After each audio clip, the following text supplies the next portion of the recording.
देवियों और देवताओं, धर्म और अंधविश्वास और संप्रदाय, इन सब के भेद को समझना चाहिए। धर्म अलग है, संप्रदाय अलग है और अंधविश्वास की बात अलग है। अंधविश्वास जंगली युग की देन है और आज के विज्ञान युग में वैज्ञानिक जामा पहन करके प्रस्तुत है। टीवी से अंधविश्वास का खूब प्रचार किया जा रहा है। मैं टीवी नहीं देख पाता हूँ, लोग जो देखते हैं बताते हैं, समझदार लोग, कि टीवी वाले ऐसा प्रसारण खूब करते, उनको पैसा चाहिए, संसार चूल्हे भाड़ में जाए, पैसा चाहिए उनको। सरकार है, वो शराबबंदी, नशाबंदी का भी अभियान चलवाएगी। नशाबंदी होनी चाहिए और शराब का खूब ठेका देगी। आजकल देखिए गली गली में देशी शराब की दुकान, अंग्रेजी शराब की दुकान। आपका ध्यान किधर है? मधुशाला इधर है। बड़े आकर्षक बोर्ड लगे रहते हैं। गुड़ाखू का उत्पादन सरकार ने ही स्वीकार किया है, केवल विनाश का साधन है। जो गुटखा, जितने प्रकार के तंबाकू हैं, तो सरकार तो ऐसी चीज है, सदा ये गोल मोल रही और सदा रहेगी। हमें अपने को संभालने की आवश्यकता है। मीडिया को पैसा चाहिए, चाहे जो कुछ प्रचार करो, पैसा ज्यादा मिले तो उसको कम करे। पैसा वाले जो पैसा कमाने के चक्कर में हैं, वो कोई होश हवस नहीं।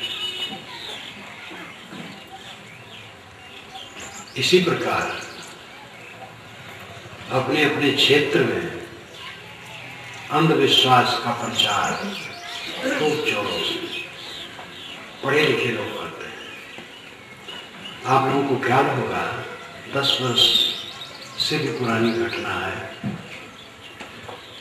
गणेश जी दूध पी लिए थे, पूरी दुनिया के गणेश दूध पी लिए थे।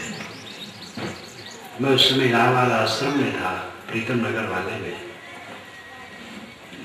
मुझे कुछ पता नहीं। शाम को ऊपर छत पर गया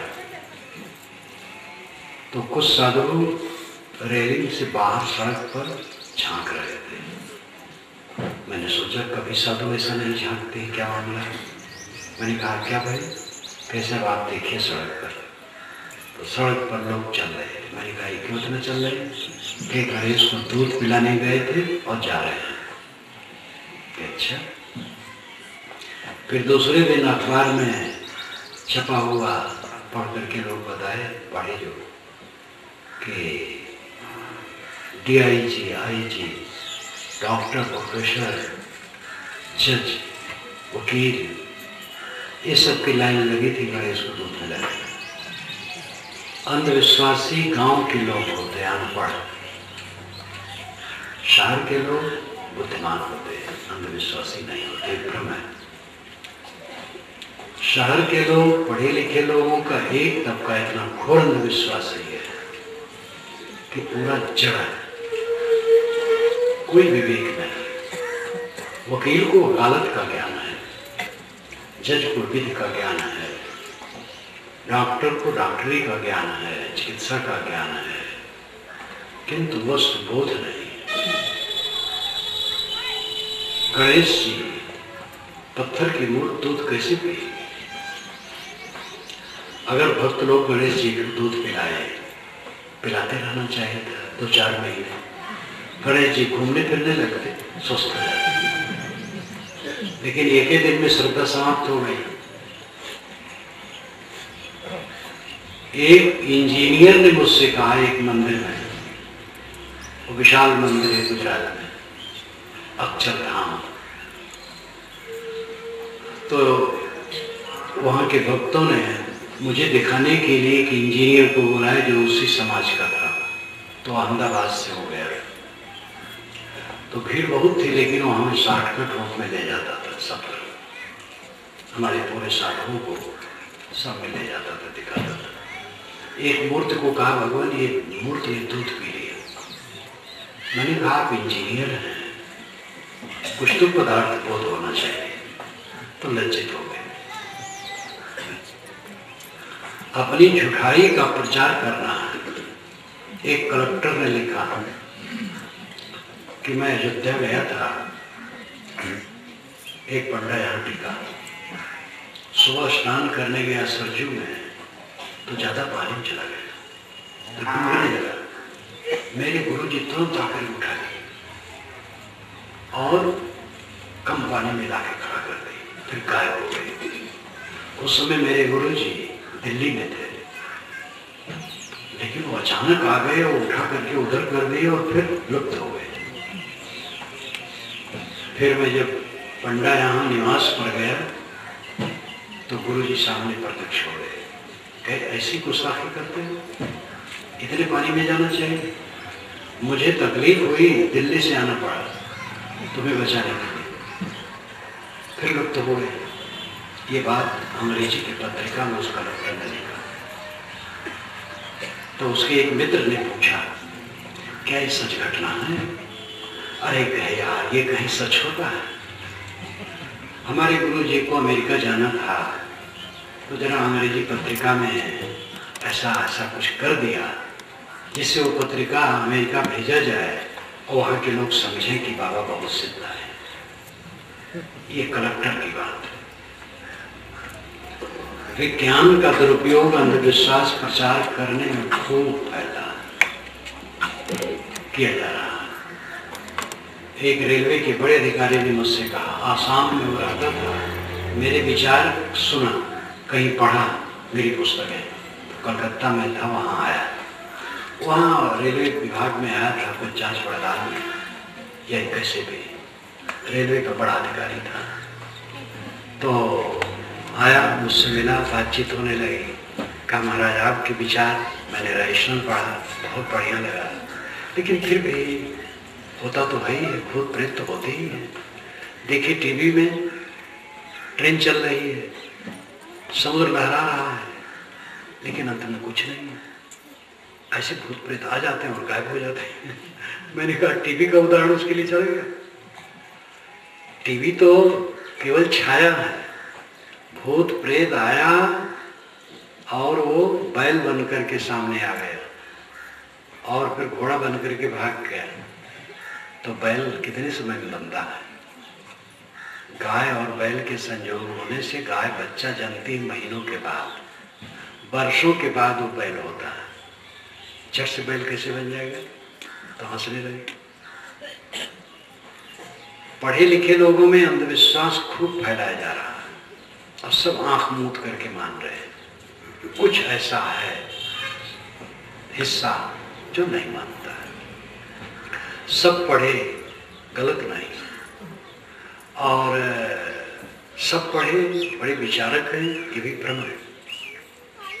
तो गांव में हो चाहे शहर में हो, बड़े बड़े गुरघंटाल जो प्रसिद्ध हैं, वह शहरी धनियों को, पढ़े लिखे लोगों को, नेताओं को फंसाते हैं और वही उनका प्रचार करते हैं। ऐसे गुरनामधारी हैं जो भगवान के अवतार बने घूमते हैं।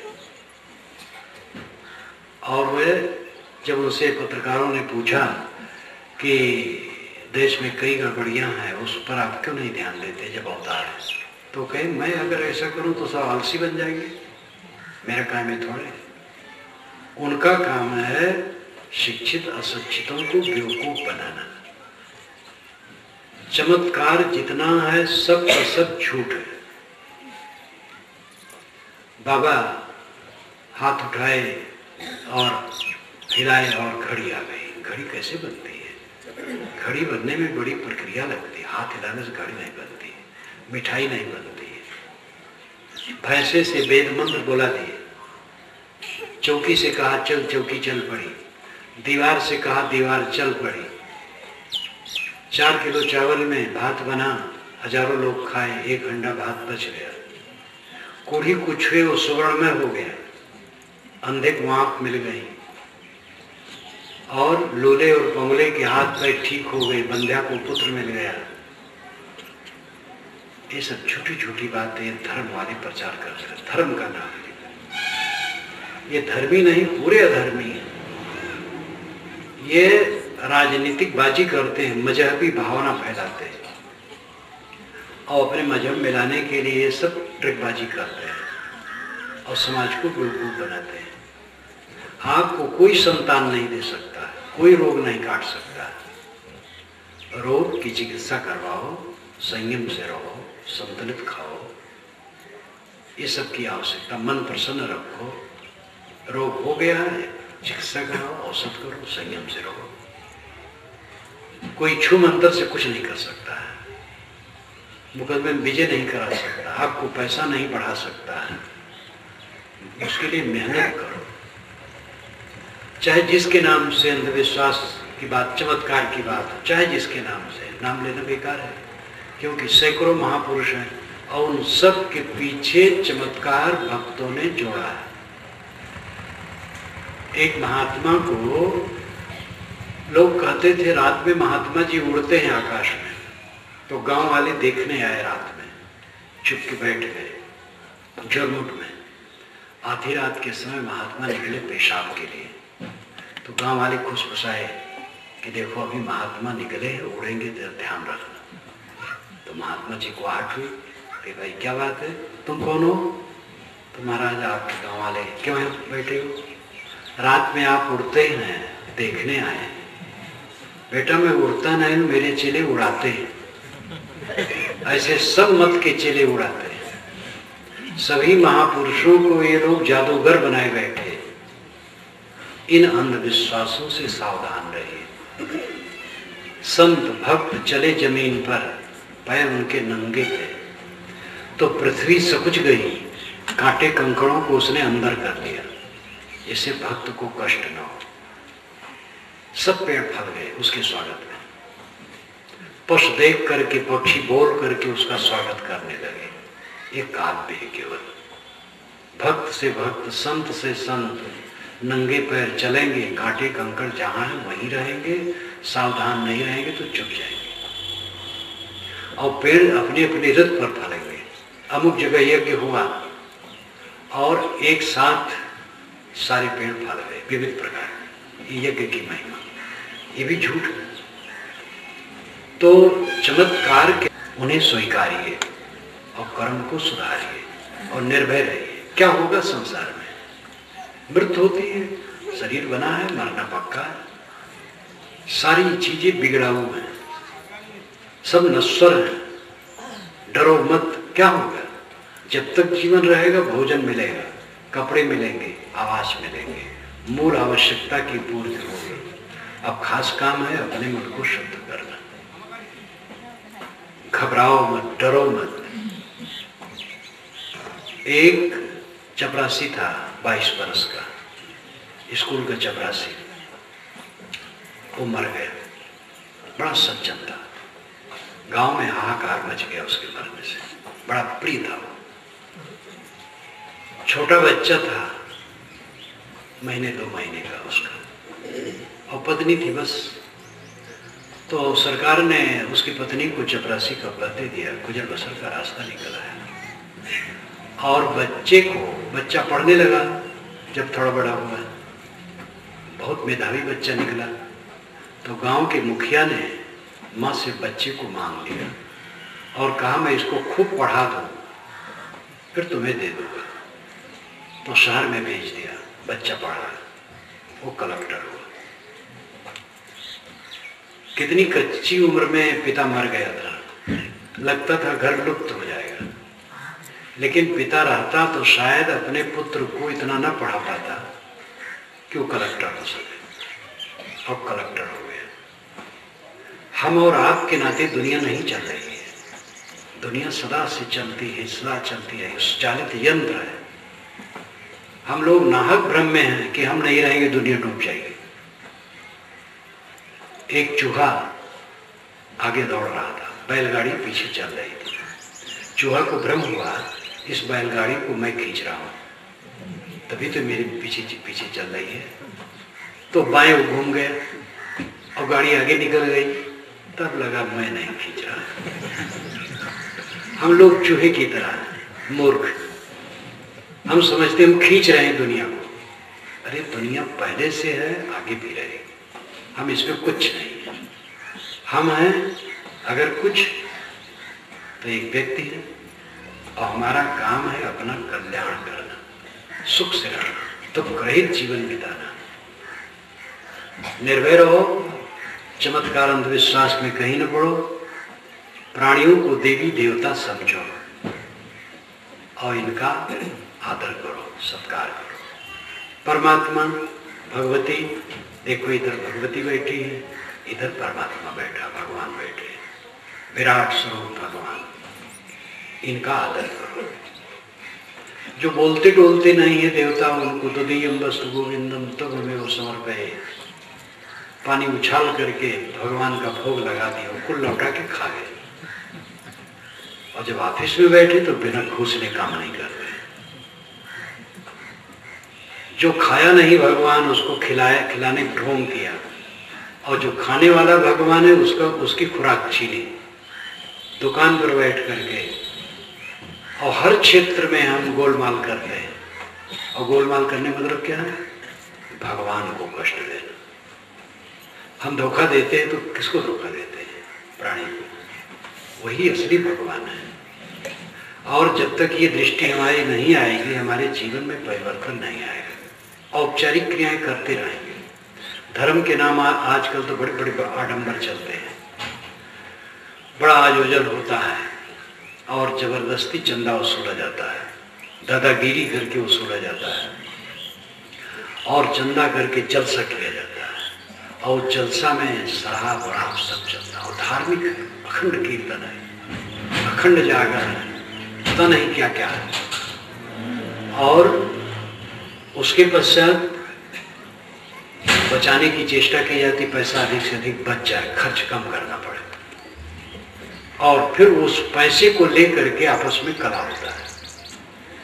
यज्ञ जितने होते हैं, यज्ञ के पहले दादागिरी, खूब धन वसूला जाता है। जो बेचारे जितना नहीं दे सकते हैं उनके गले पर नस्तल लगा करके मांगा जाता है, और पीछे लूटने वाले यज्ञ में यज्ञ के समय भी लूटते हैं। उसके पश्चात यज्ञ कराने वाले कोई तो पूरा पैसा लेकर रात तक भाग जाता है, और कहीं आपस में खींचातानी होती है, पूरा नरक कर देते हैं। ये यज्ञ की लीला है। तो ये धर्म थोड़े है, धर्म वर्म नहीं, ये सब लूटने खाने के साधन है। कोई सामूहिक आयोजन करे तो सात्विक हो, उसमें नशा नहीं होना चाहिए, और उसमें इस प्रकार चंदा नहीं होना चाहिए। हाँ, चंदा से होता है खुशी से, जो दे सके उतना दे, और जितना मिले उसमें काम करे, और ईमानदारी से उसको खर्च करे, उदारता से। बच जाए अगर तो सामाजिक स्तर पर रख दे, खींचतान न करे।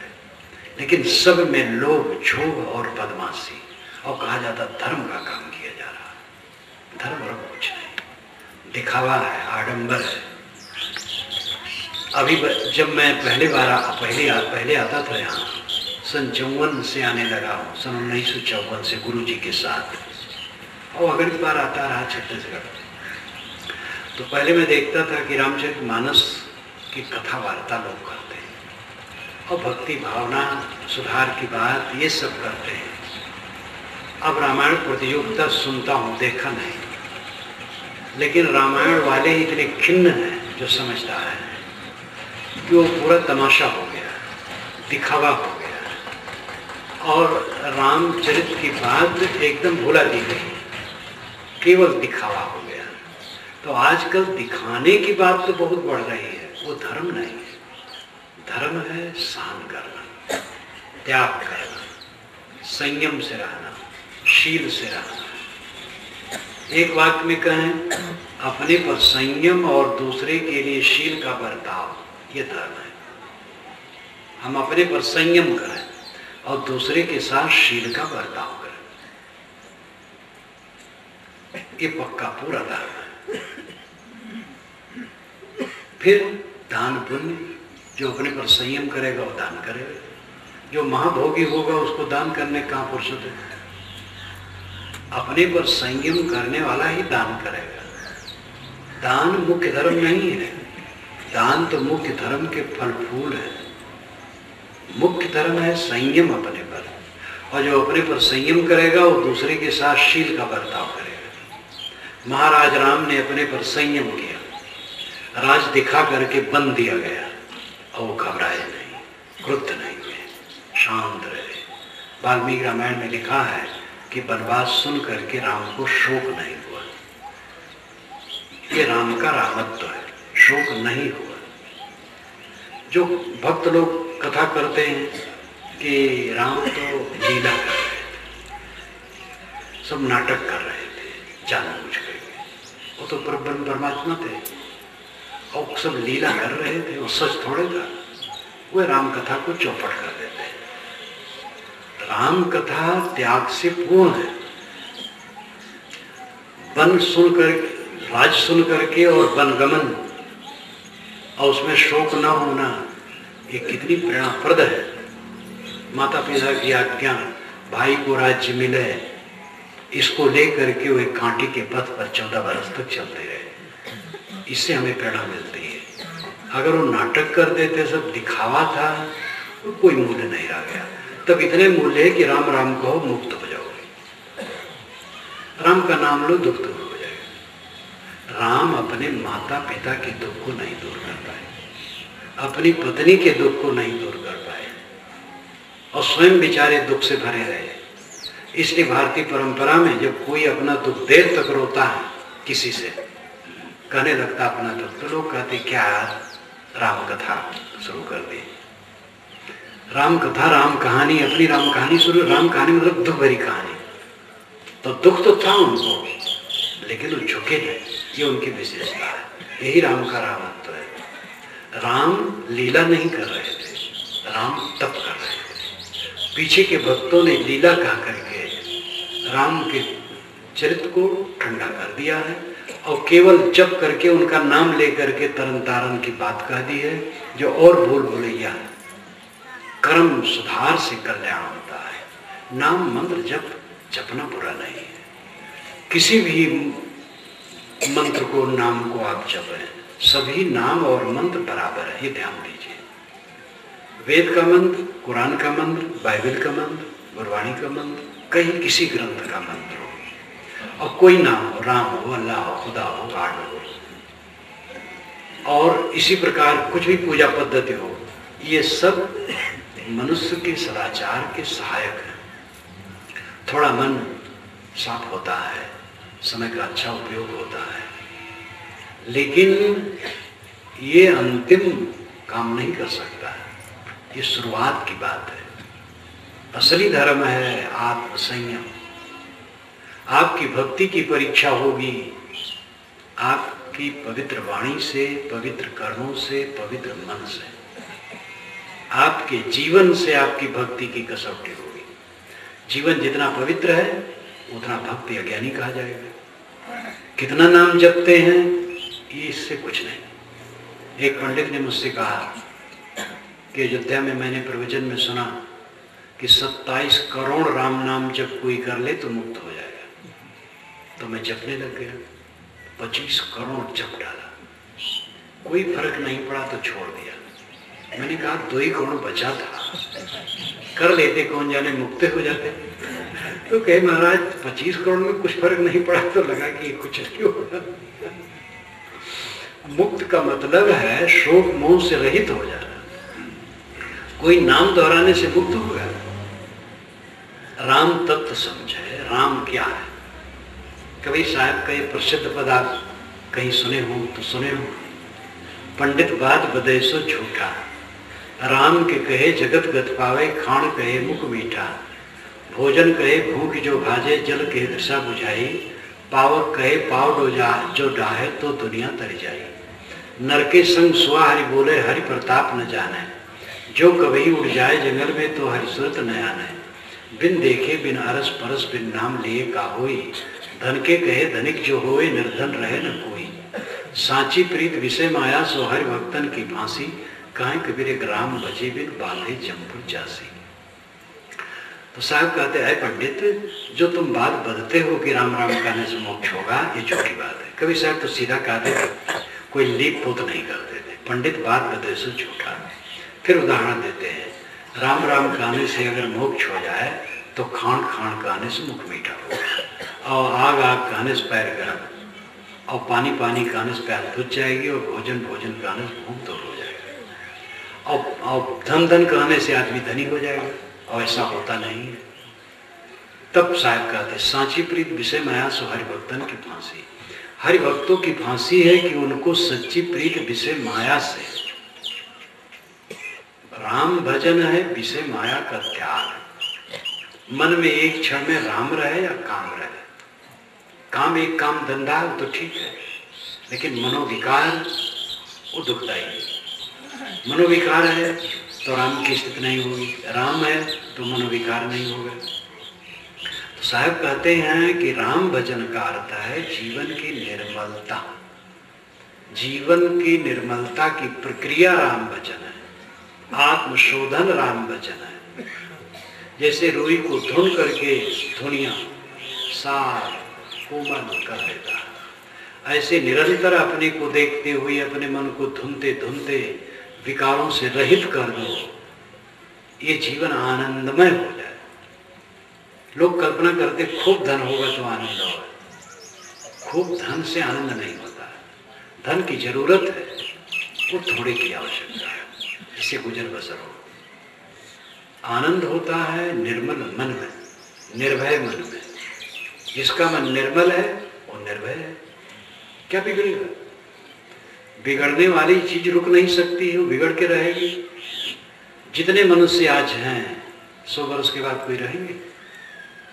सब के सब रेत हो जाएंगे, उसके पहले ही हो जाएंगे। कौन रहेगा? जिनके हंगामों से थे आबाद वीराने कभी, शहर उनके मिट गए, आबादियां बन हो गई। जिनकी गामा गामी से बन शहर हो गया था, उनकी आबादियां मिट गई। तो इस संसार में जो विवेक से रहता है, जिसका मन स्वच्छ है, आत्मज्ञान में लीन है, वो निर्भय होता है। क्या बिगड़ेगा? हमारा कुछ बिगड़ने वाला नहीं है। जो बिगड़ने वाला वो हमारा नहीं है, शरीर हमारा नहीं। शरीर बनावटी चीज है और आज दिन बिगड़ रहा है, बिगड़ के रहेगा। लेकिन मेरा अपना अस्तित्व कभी बिगड़ने वाला नहीं। मेरा अस्तित्व आत्मा जो अजर अमर है, अखंड है, और उसमें कोई दुख तकलीफ नहीं है। सारा दुख अविवेक का फल है, मोह का फल है, आसक्ति का फल है। धर्म का तत्व संयम और शील है जो सार्वभौमिक है। और संप्रदाय का तत्व वो कोई देवता मानना, अमुक प्रकार का ईश्वर मानना, अमुक प्रकार की किताब मानना, अमुक प्रकार की पूजा करना, ये संप्रदाय है। इस्लाम धर्म नहीं है, इस्लाम मजहब है। ईसाइयत धर्म नहीं है, ईसाइयत मजहब है। बुद्धत्व धर्म नहीं है, मजहब है। जैनत्व मजहब है। हिंदू समाज है, वो मजहब नहीं है। हिंदू में अनेक संप्रदाय हैं, अनेक मजहब कह सकते हो। हिंदू एक सागर जैसा है, समाज है। इस्लाम 1400 वर्षों से है। ईसाइयत 2000 वर्षों से है। बुद्धत्व 2500 वर्षों से है। जैनत्व इससे थोड़ा पुराना है। हिंदू शब्द 2500 वर्षों से है। हिंदू कौन, मेरी एक पुस्तक में पढ़ के आप देख सकते हैं। लेकिन धर्म तो सनातन है, सदा रहा है। आप एक विमान पर बैठ करके आकाश में उड़ जाइए और किसी एक लोक में पहुंच जाइए जहां मनुष्य हो और सुसभ्य हो, तो धर्म वहां भी होगा। लेकिन इस पृथ्वी का कोई भी मजहब वहां नहीं होगा। न वहां कुरान होगा, न वेद, न बाइबिल, न जिंदा बेचता, न और कोई। न वहाँ राम रहीम का पता होगा, न हनुमान जी का, न दुर्गा मैया का, न संतोषी मैया का, कुछ वहाँ पता नहीं होगा।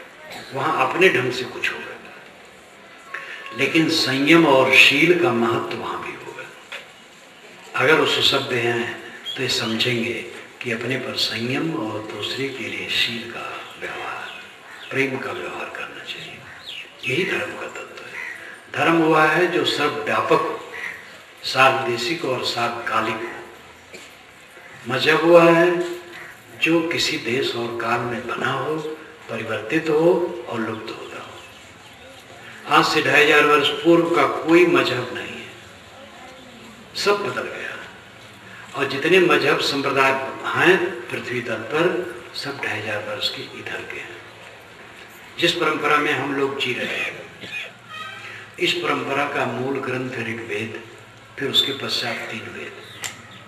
और उनको आप पढ़िए तो आज के देवी देवताओं से उनसे कोई तुलना ही नहीं है। आज जितने देवी देवता हिंदू पूजते हैं, कोई वैदिक नहीं है। और जो वैदिक है हिंदू न पूजते हैं न जानते हैं। इंद्र सबसे बड़ा देवता है वेद का, ऋग्वेद सबसे बड़ा वेद है और उसमें 1/4 में इंद्र की महिमा है। और हिंदू आज कोई इंद्र पूजता है? गोस्वामी जी ने तो इंद्र को पानी पी पी के गरियाया है। सुखाड़ ले भाग 60 कहा है। तो इंद्र की कोई इज्जत नहीं है। और उषा, अश्वनी, दधिक्रा, अनेक देवता हैं वेद के, कोई जानता ही नहीं, कोई मतलब ही नहीं है। अब आजकल जितने देवता हिंदू के हैं, कोई वैदिक नहीं है। और ये नए नए और बदलेंगे। आप लोग जानते हैं संतोषी माँ, यहाँ जहाँ का मत पूछो कहाँ का है संतोषी माँ, सिनेमा वालों ने दिया। उनके मंदिर बन गए, माताएं उपवास रहने लगी, थोड़ा ठंडा हो रहा है संतोषी माता का, तो संतोषी माता सिनेमा वालों ने दे दिया। राम जी की महिमा दशहरे में ज्यादा रही, अब दुर्गा जी उनको एक किनारे कर रही है, दुर्गा जी बढ़ रही है। आदमी है जिसको हवा दे दे वही बढ़ जाता है। सारे देवी देवताओं का सृजन इंसान ने किया, इसलिए इंसान से बड़ा देवी देवता कोई नहीं। सारे ईश्वरों की कल्पना आपने की है, इसलिए आपसे बड़ा कोई ईश्वर नहीं। आप पर छिन्न अंश नहीं है। जीव अंश है कहना बिल्कुल गलत है। जीव किसी का अंश नहीं है। जीव तो अविनाशी है। अविनाशी अंश नहीं होता और अंश अविनाशी नहीं होता। ध्यान दीजिए, एक चद्दर है 10 गज का, उसमें 1 फीट काट दिया गया तो अंश हो गया, और पूरी चद्दर अंशी है, तो अंशी भी नश्वर है और अंश भी नश्वर है, तभी कटा। चद्दर और कटेगी और 1 फीट जो है और कटेगी। ईश्वर टूट टूट करके जीव बना, तो ईश्वर भी नाशवान है और जीव भी नाशवान है। दुनिया में एक उदाहरण नहीं है कि जो अंश और अविनाशी साथ हो। जो अंश होगा अविनाशी नहीं, अविनाशी होगा अंश नहीं। ये युक्ति है, प्रमाण भी है।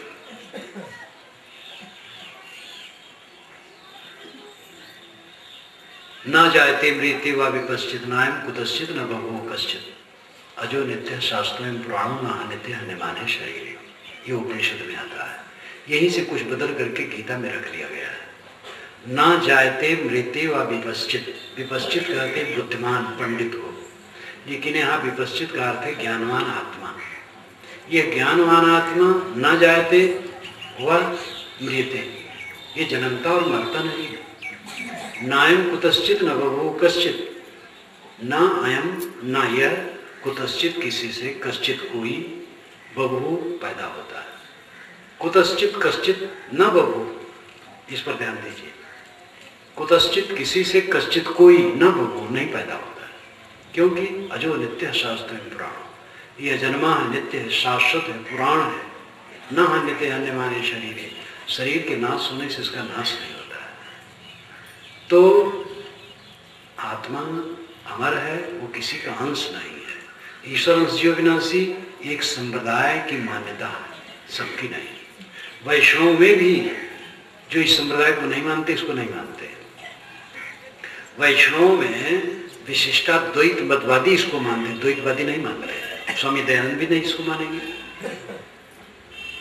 तो जीव ईश्वर का अंश है, ये एक मत की धारणा है।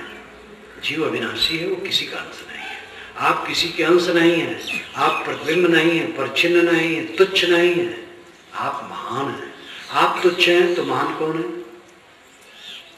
पानी का स्रोत जमीन में है, तेल का स्रोत है, रत्नों की खान है, कोयले की खान है, पत्थर की खान है, क्या ज्ञान की खानी और स्रोत कहीं है जमीन में? वो मनुष्य है। सारा ज्ञान विज्ञान किसने दिया है? मनुष्य ने दिया है। सारे शास्त्रों की रचना मनुष्य ने की है, सारी ईश्वरों की कल्पना मनुष्य ने की है, सारी देवताओं का सृजन मनुष्य ने किया है। ऐसा महान मनुष्य वो गिड़गिड़ा रहा, उसकी कीमत पत्थर इतनी भी नहीं है, पेड़ इतनी भी नहीं, पौधे इतनी भी नहीं है। पेड़ के सामने हाथ जोड़े गिड़गिड़ा रहा है, पेड़ बेचारा क्या उत्तर दे? पत्थर के पिंडी के सामने वो नाक रगड़ रहा है, अपने आप का होश नहीं, ज्ञान नहीं। वैदिक ऋषियों ने ऐसा नहीं किया। श्रुति आप देखिए उपनिषदों को तो आत्मा के विषय में जोर देते हैं। याज्ञवल्क्य जी बृहदारण्यक में कहते हैं, जो अपने को ब्रह्म नहीं समझता है, देवों की उपासना करता हो, देवताओं का पशु, और कोई देवता नहीं चाहता हमारा कोई पशु बाहर जाए, कोई अपने को समझने में ब्रह्म हो। बड़ा परिहास किया देवताओं ने। तो आप सामान्य नहीं, इसीलिए ऋषियों ने कहा आप ब्रह्म है, महान है। कबीर साहब ने कहा नर नारायण रूप है तू जन जाने दे, अपने को समझो, अपनी महानता को समझो। हम क्यों नीच हो गए? हल्की अपनी चाल। हंसा तू तो सबल था, हल्की अपनी चाल, रंग कुरंगे रंगिया किया और लगवार। अय हंस अय चैतन्य तो सबल था और है, लेकिन अपनी चाल से हल्का हो गया, कमजोर हो गया। आसक्ति सबसे बड़ी दुर्बलता है। रंग कुरंगे रंगिया, कुरंग रंग में रंग गया, किया और लगवाया। तो मान लिया कि तो तेरा कोई दूसरा पति है। अरे तू सबका पति है, सारे देवताओं और ईश्वरों का सृजन करने वाला तू है, और तू अपने को तुच्छ मानता है। जग जा, भ्रांतियों को छोड़, मोह को छोड़, अज्ञान को छोड़। बीड़ी पीता है, सिगरेट पीता, तंबाकू खाता, गुटखा खाता है, तो महान है, श्रेष्ठ है। गंदी चीजें क्यों खाता है? थरिया भर भात खाया, संतोष नहीं हुआ, तो थरिया भर भात खाने के बाद तो एक चुटकी तंबाकू मुंह में दबा दिया। क्या समझता है अपने को? समझ अपने को, दिव्य हो जा, आचरण को पवित्र कर, कर्मों को सुधार, जागो। संप्रदाय बनते हैं, बदलते हैं, लुप्त होते हैं। धर्म बनता नहीं है, बदलता नहीं है, लुप्त नहीं होता। धर्म सनातन है। एक सनातन धर्म तो कहते जैसे सामान्य हिंदू समाज है, तुलसी को महत्व दे, गौरी गणेश को महत्व दे, व्यवस्था को महत्व दे, तीर्थों को महत्व दे, वो सनातन धर्म है। एक सनातन धर्म नहीं, एक रूढ़ सनातन धर्म है। ये सब का वर्णन तो वेदों में नहीं है, तीर्थ वेद में है ही नहीं है। और ये सब सनातन धर्म है जो सब जगह हो। ईसाई नकार न सके, मुसलमान नकार न सके, दूसरे लोक में कोई मनुष्य रहते हो नकार न सके, वो सनातन धर्म है। वो है संयम और शील, अपने पर कंट्रोल और दूसरे के साथ सहानुभूति का बर्ताव, अपने पर कड़ा और दूसरे पर नरम।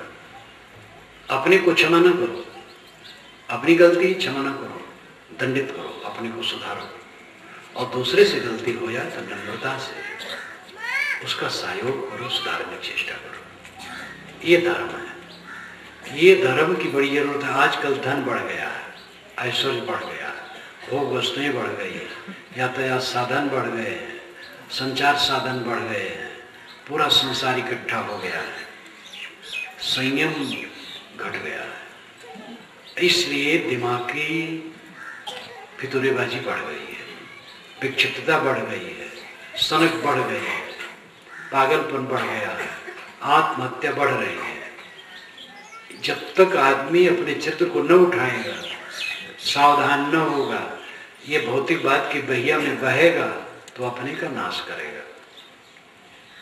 इंद्रियों को उत्तेजित करने वाले साधन सर्वत्र फैलते चले जा रहे हैं। अखबारों में जिस प्रकार नग्न चित्र स्त्रियों का दिया जा रहा है, पुराने जमाने में नहीं दिया जाता था। लेकिन कितना निर्लज्ज समाज होता चला जा रहा है। जहां कहीं विज्ञापन है, आधी नंगी स्त्री को खड़ा कर देते हैं, और स्त्रियों का भी कपड़ा बदलता चला जा रहा है। पुरुष तो गले से नीचे तक ढके हैं और स्त्री आधा खुली हो गई है। ये सब अपना ही प्रदर्शन करने लग गई है और विनाश का साधन हो गया है। इसलिए स्त्रियों को भी सावधान होना चाहिए, मर्यादा से रहना चाहिए, अंग प्रदर्शन करने की चेष्टा नहीं होनी चाहिए, संयम से रहना। स्त्रियां पर पुरुष का स्पर्श भी न करें, पर पुरुष के स्पर्श का संकल्प भी न करें। जितने हैं पर पुरुष अपने पति के अलावा कोई का भी ना स्पर्श। साधु गुरु की दूर से दंड प्रणाम कर लो, पैर छूने की आवश्यकता नहीं, पर पुरुष का किसी का स्पर्श नहीं करना है, और पुरुष पर स्त्री का स्पर्श न करे, और साधु किसी स्त्री का स्पर्श न करे, संयम से रहे, मर्यादा का पालन करे। चरित्र उठेगा तो अंदर से आत्मा ज्योतित होगी। आत्मा तो ज्योतित है ही है। अंतर ज्योति शब्द एक नारी है माता की दे पुरारी। कबीर साहब की वाणी शुरू होती है अंतर ज्योति से, वेद की वाणी शुरू होती है अग्नि से, और बुद्ध वाणी शुरू होती है मन से। मनोपगमा धम्मा मनो से इट्ठा मनोमया मनसा चेप दुष्ठे ना भासति वा करोति वा ततो नम दुख मनवे चक्कम वा बातो पदम। ये बुद्ध वाणी मन से शुरू होती है। मन पूर्वगामी है, श्रेष्ठ है, सभी कामों में आगे है, और मन से प्रदुष्ट भावना रख करके जो बोलता और काम करता है उसके पीछे दुख उसी प्रकार लगा रहता है जैसे बैलगाड़ी में जुड़े हुए बैल के पीछे पैरों के चक्के लगे रहते हैं। तो मन से शुरू होता है, बुद्ध वाणी शुरू होती है, और वेदवाणी अग्नि से शुरू होती है। अग्नि मेले पुरोहितम यज्ञ से देव मृत्युजम हो तारम दातम। ये ऋग्वेद का पहला मंत्र है, अग्नि मेले पुरोहितम, अग्निम ईले। और कबीर वाणी अंतर्ज्योत से शुरू होती है, अंतर्ज्योति शब्द एक नारी। कबीर साहब आत्मा पर जोर देते हैं, बुद्ध मन पर जोर देते हैं, और वेदवाणी अग्नि उपासना पर जोर देते हैं। और सबकी वाणी में सब बातें, अध्यात्म बात वेद में भी है, बुद्ध वाणी में भी है, मन की बात कबीर साहब में भी है। तो लेकिन एक विशेषता है, कबीर अंतर्ज्योत पर जोर देते हैं। कबीर कहते हैं तुम महान हो हुजूर ठाड़ कहता हूँ, मैं खड़ा होकर कहता हूँ तुम हुजूर हो, सम्राट। क्यों हीन बने हुए हो, क्यों नहीं अपने को जगाते हो? सारे विकारों को छोड़ो, निर्भय रहो। आदमी हरदम पुचुर पुचुर करता रहता है, उसका मन शोध गुलगुल चेपटी, आपकी छत्तीसगढ़ी भाषा में शोध गुलगुल चेपटी। बाघ सिंह मडरा है, हाथी सो गड़बड़ करे, कौवा बिन बिन खाए। तो कीड़े होते गुलगुल मुलायम मुलायम, तो छोद गुलगुल चेपटी बने हुए हो, हर जगह सुसुक सुसुक करके रो रो करके समय बिताते हो। किसी ने कुछ कह दिया, बस बहुत दुखी है, घट गया कुछ, बहुत दुखी, घट जाएगा, बढ़ जाएगा, बढ़ जाएगा, घट जाएगा। कहने वाले अच्छे बुरे कहते रहेंगे। आप विवेकी बनो, सब कुछ सपने की तरह भागा जा रहा है। जो समय बीत गया कुछ है। यहाँ जो बूढ़े बैठे हैं ध्यान दें, उनके बचपन के साथी कितने हैं, जवान के साथी कितने हैं, अभी अभी कितने साथी खो गए। भागता जा रहा है सारा संसार। कल वाला समय आज नहीं है, सुबह वाला समय अभी नहीं है, अभी ये समय बीत जाएगा। प्रवचन खत्म हुआ, पंडाल उखड़ जाएगा, सोना साना। तुलसी या धरा को प्रमाण यही, जो भरा सो झरा, जो भरा सो बुदाना। सारा संसार चल विचल है, इसमें डरते किस बात को? क्या बिगड़ेगा? बिगड़ने वाली वस्तु बिगड़ती, उसको रोक नहीं सकते हैं। आपका आत्मा कभी बिगड़ने वाला नहीं। निर्भय रहो, विवेक में जियो, शांति में जियो, सुख में जियो। संसार की नश्वरता को जो निरंतर देखता है भयभीत नहीं होता है। जो सब कुछ की भी नश्वरता को निरंतर देखता है वो पीड़ित नहीं होता है। वो समझता है सब नाशवान है। दीपावली के समय अवध क्षेत्र की तरफ रस्म इधर है कि नहीं मैं नहीं जानता, हलवाई लोग शक्कर की मिठाई बनाते हैं, केवल शक्कर गिराती है, और उसमें साधु, सिंह, गाय, सिपाही, घोड़ा, हाथी, ये सब बनाते हैं। गाय नहीं बनाते हैं क्योंकि हिंदू गाय को खाना नहीं पसंद करता। तो हाथी घोड़ा बनाते हैं, सिपाही बनाते हैं, साधु बनाते हैं, और बना करके गांव में ले जाते हैं बेचने। तो छोटे छोटे बच्चे खुश होते हैं, और सस्ता रहता है, केवल शक्कर कराता है। तो हम घोड़ा खाएंगे, कोई कहता हम हाथी खाएंगे, कोई कहा हम साधु खाएंगे, कोई कहा हम सिपाही खाएंगे। तो बच्चे खरीदते, लेकिन वो सब साधु, सिपाही, घोड़े, हाथी कड़ाह में रख करके पानी डाल करके अब आग पर रख दो तो सब चाशनी हो जाएगी। ऐसी सब विचित्रता जो दिखाई देती है, घर, मकान, शरीर, समस्त ऐश्वर्य, काल इसको निरंतर चाशनी बना रहा है, अनादिकाल से बना रहा और अनंत काल तक बनाता रहेगा। इसी चाशनी में से कुछ पिंड निकल आता है और फिर चाशनी में चला जाता है।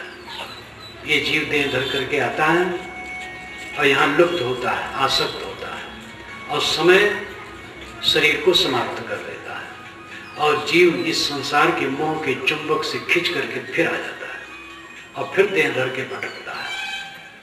कल्याण चाहे तो यहाँ की आसक्ति छोड़ दे, जिससे हमारे लिए ये चुंबक न बन सके, हमें खींच न सके, हम निर्भय स्थान को पहुंच जाए आत्मस्थिति में। ये काम करो।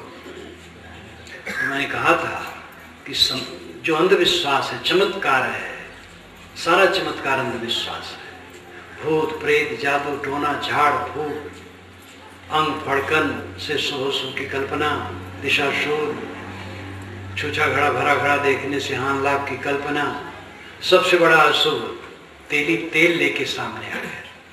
अगर आप किसी काम के लिए चले और तेल लेकर के तेली आ जाए तो विनाश हो गया। जिस समाज ने तिलहन का पता लगाया और तेल निकाला, उसको हमने बदनाम किया। तेल रोज लगाते हैं, वो खाते हैं, वो विनाश नहीं होता है। तेल देने वाला विनाश कर दे, घोर अंधविश्वास है। अंधविश्वास और चमत्कार ये धर्म नहीं है, ये धर्म को डुबाने वाले हैं। धर्म है संयमशील, अंतिम सब कुछ है। मजहब है संप्रदाय, उस संप्रदाय में धर्म के रास्ते पर चलने के लिए सरलता होती है। एक महापुरुष उपदेश करता है, उसकी छत्र छाया में लाखों हो जाते हैं, तो मजहब संप्रदाय बन जाता है। तो उस मजहब में दीक्षा लेकर के साधना करना बुरा नहीं, लेकिन ये समझना चाहिए कि सारे संप्रदाय मनुष्य के बनाए हैं, सारी पुस्तकें मनुष्य की रचनाएं हैं, सारे महापुरुष मनुष्य हैं। कोई संप्रदाय सत्य का एकाधिकारी ठेकेदार नहीं है। सभी पुस्तकों का आदर करो, सभी महापुरुषों का आदर करो, सभी मजहबों का आदर करो। आवश्यकता है आप जहां रहो अपने को संभालो और सुधारो। संप्रदायों की दादागिरी ये हिंसक है। श्रद्धा के बिना आदमी दो कौड़ी का है, और अधिक श्रद्धा पागलपन है और हिंसा पैदा करती है। अगर हम कबीर साहब के लिए अधिक श्रद्धा करेंगे तो महाराज राम को, महाराज कृष्ण को, तथागत बुद्ध को, अन्य महापुरुषों को नहीं समझेंगे। अगर महाराज राम पर अति श्रद्धा करेंगे तो कृष्ण को नहीं समझ पाएंगे। जहां अति श्रद्धा का पागलपन आया तहां दूसरे महापुरुष को नहीं समझ सकते, और अपने महापुरुष को भी नहीं समझ सकते हैं। वो तो अति श्रद्धा में उनका रूप ही बिगाड़ देते हैं, जो उनकी असलियत है वो छिप जाती है और नकली पर उन पर मंडित हो जाता है। इसलिए श्रद्धा हमारी तरल होनी चाहिए, तभी मनुष्यता आएगी। कबीर पर हम उतनी ही श्रद्धा करें जिससे दूसरे महापुरुषों को भी समझ सकें। राम पर, कृष्ण पर, बुद्ध पर, मोहम्मद पर, ईसा पर उतनी ही श्रद्धा करें जिससे दूसरे महापुरुषों को भी समझ सकें। विवेक की दृष्टि रखकर समता, कबीर साहब ने सभी क्षेत्रों में समता की राय दी है। सार्वभौमिक तत्व को समझो, संकुचित मत बनो। जमीन नित्य है, मेड़े सड़कें बनती और मिटती है। धर्म नित्य है, मजहब संप्रदाय बनते और मिटते हैं। इसलिए जाति भावना जैसे दुखदाई है कि मेरी जात ऊंची तुम्हारी नीचे, वैसे सांप्रदायिकता का जहर और दुखदाई है। जाति भावना, संप्रदाय भावना से ऊपर, चमत्कार अंधविश्वास से ऊपर संयम और सदाचार पर जोर होना चाहिए, कर्म सिद्धांत पर जोर होना चाहिए। कर्म सुधार जीवन का सुधार है, वही संयम है। जो संयम जिसके पास है वो शीलवान होगा, जो भोगी है वो शीलवान नहीं होगा, वो क्रूर होगा। भोगी आदमी दूसरों को सताता है, जितना चाहिए उसको हड़पने की चेष्टा करता है। संयमशील आदमी दूसरे पर करुणा करता है, सहयोग करता है। इन सब तथ्यों को समझें, जागें, सच्चे इंसान बने, निर्भय बने, भटके ना, सिर्फ भटके न जगह जगह, अंधविश्वास में लटके ना, जागरूक हो।